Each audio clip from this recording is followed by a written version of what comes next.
हिंदू धार्मिक कथाओं को पढ़ते कई बार असुर, दैत्य, दानव, राक्षस, पिशाच और बेताल का वर्णन आता है।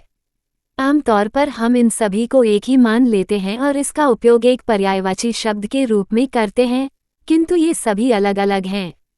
आइए इन सभी के बीच के अंतर को जान लेते हैं। इनमें से एक, असुर, तो एक प्रतीकात्मक शब्द है।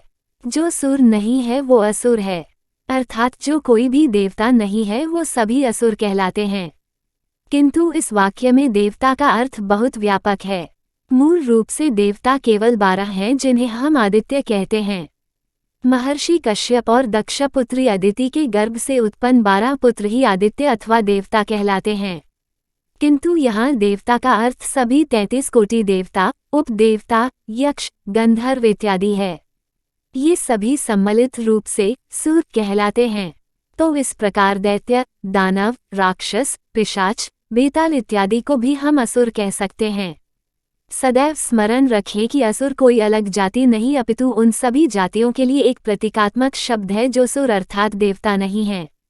अन्य सभी अलग अलग जातियां हैं। इन सभी के पिता मरीचि पुत्र महर्षि कश्यप हैं। महर्षि कश्यप ने ब्रह्मापुत्र प्रजापति दक्ष की 17 कन्याओं से विवाह किया जिससे समस्त जातियां उत्पन्न हुई। ये सभी भी उन्हीं में से एक हैं। आइए इनके विषय में संक्षेप में जान लेते हैं। दैत्य, महर्षि कश्यप और दक्ष की पुत्री दिति के पुत्र दैत्य कहलाए। इस प्रकार ये देवताओं आदित्यों के छोटे भाई हुए। कश्यप और दिति के 2 पुत्र हिरण्यकश्यप एवं हिरण्याक्ष हुए जहाँ से दैत्य जाति का आरंभ हुआ। इन्हीं के गुरु भृगु पुत्र शुक्राचार्य थे। इन दोनों की होलिका नामक एक पुत्री भी हुई। हिरण्याक्ष का वध भगवान वाराह ने किया। हिरण्याक्ष का पुत्र ही कालनेमी था जिसने द्वापर तक श्रीहरि के सभी अवतारों से प्रतिशोध लिया और बार बार उनके हाथों मारा गया। बड़े भाई हिरण्यकशिपु के सबसे छोटे पुत्र प्रहलाद थे जो महान विष्णु भक्त हुए। उन्हीं को मारने के प्रयास में होलिका मारी गई। होलिका का पुत्र स्वरभानु था जिसे हम राहु केतु के नाम से जानते हैं। अंत में अपने भक्त प्रहलाद की रक्षा हेतु नारायण ने नरसिंह अवतार लेकर हिरण्यकश्यप का वध कर दिया। प्रहलाद के पुत्र विरोचन हुए और विरोचन के पुत्र दैत्यराज बलि हुए। इन्हीं बलि को श्रीहरि ने वामन रूप लेकर पराभूत किया और पाताल का राज्य दे दिया। इन बलि के पुत्र महापराक्रमी बाण हुए जो महान शिवभक्त हुए।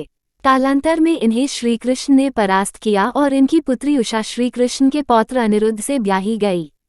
बलि की पुत्री वज्रज्वला रावण के भाई कुंभकर्ण से ब्याही गई। इनके कुल का भी अनंत विस्तार हुआ। दानव, ये दैत्यों और आदित्यों के छोटे भाई थे जिनकी उत्पत्ति महर्षि कश्यप और दक्षपुत्री दनु से हुई। दानवों के 114 कुल चले जिनमें से 64 मुख्य माने जाते हैं। ये आकार में बहुत बड़े होते थे और बहुत बर्बर माने जाते थे। ये दैत्य और राक्षसों की भांति उतने सुसंस्कृत नहीं होते थे।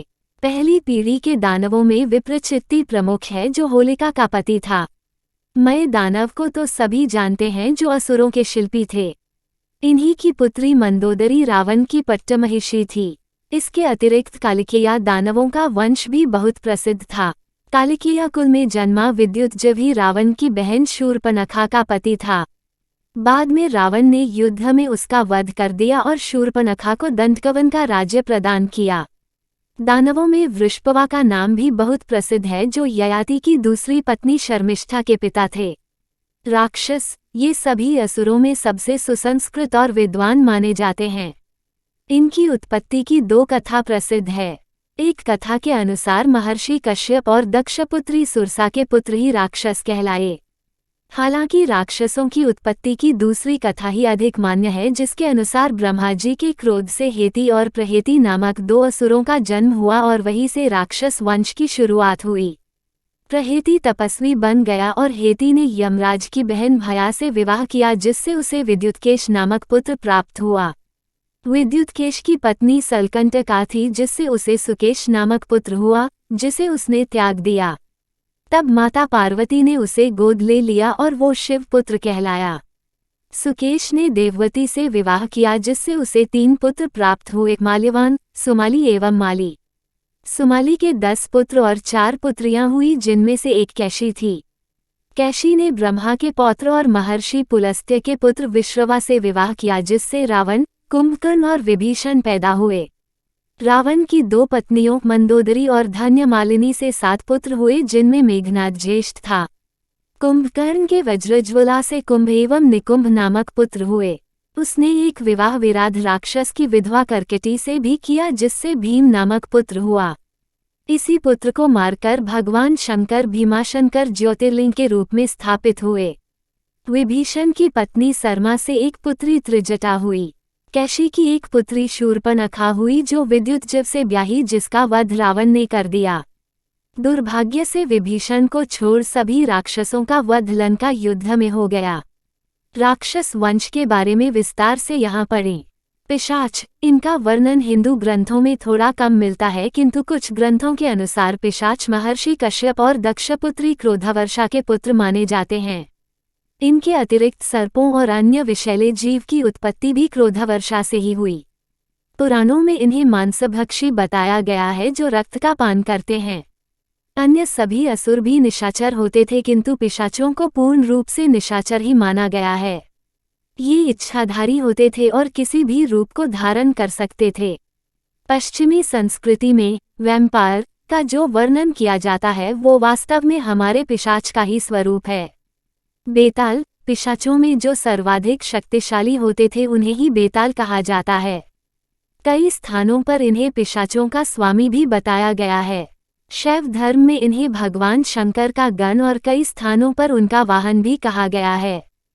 कुछ स्थानों पर इन्हें मां शांता दुर्गा का भाई भी माना गया है। ये काल भैरव के भक्त और सेवक के रूप में नियुक्त होते थे।